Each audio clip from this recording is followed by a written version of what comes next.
اسلام زندہ ہوتا ہے کربلا کے بعد. اور اقبال کے ہاں تو بہت سے اس سے موضوع سے متعلق اشعار ہیں. نہایت اس کی حسین ابتدا ہے اسماعیل. ابھی گزشتہ مہینے میں حضرت ابراہیم، حضرت اسماعیل علیہم السلام، بی بی ہاجرہ علیہ السلام کے اسوہ حسنہ پر ہم نے ایک سمبولیکلی ایک اپنا حق قربانی ادا کیا. اور یہ دوسرا مہینہ اس کے ساتھ ہی مربوط ہے، اگرچہ کہ اس ابتدائی سال سے اس کا وہ تعلق نہیں، لیکن اس مہینے میں وہ عظیم کارنامہ نواسہ رسول، جگر گوشہ رسول حضرت سیدنا حضرت حسین علیہ الصلوۃ والسلام نے دیا کہ تاریخ میں ہمیشہ ہمیشہ کے لیے یادگار واقعہ بن گیا. اور ہم کو ہمیشہ ہمارے دین کے اعلاء کلمت اللہ کے لیے اور اس دنیا میں حق کا بول بالا کرنے کے لیے ہمارے لیے اس سے بڑھ کر نمونہ اور کوئی نہیں ہو سکتا. اس سے بڑھ کر اور ہم کو کوئی بھی مصائب آتے ہیں، مشکلیں آتی ہیں، تو ہم جب کربلا کی طرف دیکھتے ہیں یا بدر میں دیکھتے ہیں، احد میں دیکھتے ہیں جی، اور مینا میں، عرفات میں، مزدلفہ میں دیکھتے ہیں ان تاریخ کو، تو ہماری مشکلات ہم کو معمولی نظر آتی ہیں. کوئی اس کی حقیقت ہی نہیں ہو سکتی.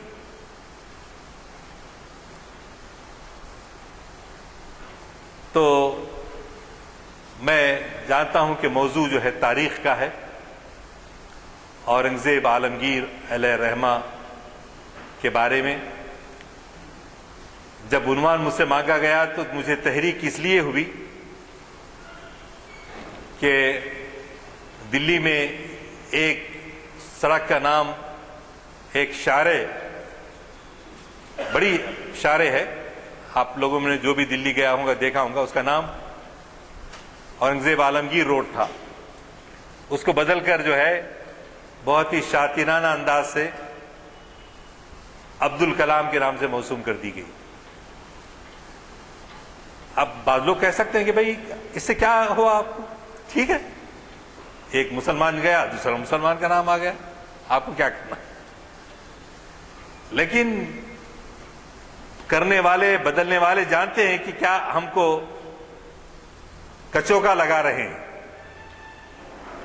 ہم کو جو تکلیف پہنچا رہے ہیں، اور وہ بھی خامخواہ کے. اگر ہم دیانت داری کے ساتھ تاریخ ہند کا مطالعہ کریں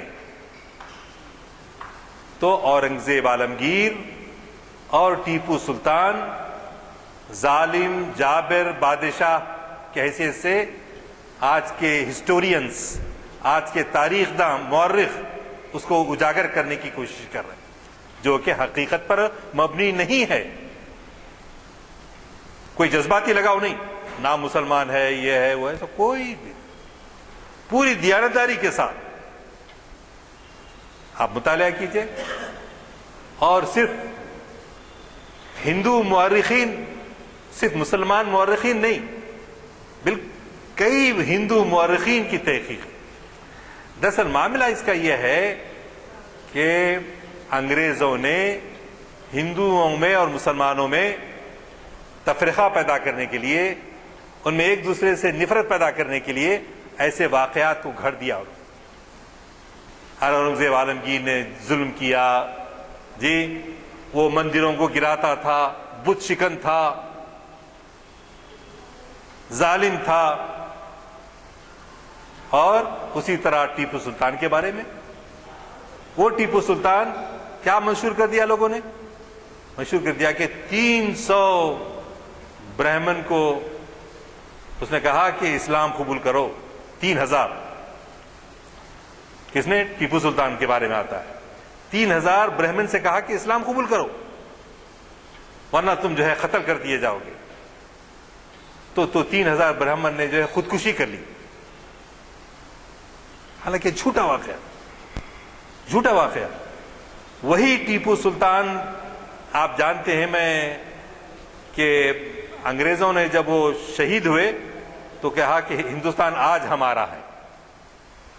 اتنا ڈر ٹیپو سلطان کا انگریزوں کے دلوں میں تھا. وہ واحد خاندان ہے ٹیپو اور حیدر علی کا جنہوں نے کبھی بھی انگریزوں کے ساتھ مل کر اپنے مقامی لوگوں کے ساتھ لڑائی کبھی نہیں کی. نہ مرہٹوں کے ساتھ کی، نہ نظام کے ساتھ کی، کسی کے ساتھ نہیں. ہمیشہ وہ انگریزوں کے مخالف رہے، حیدر علی بھی اور ٹیپو.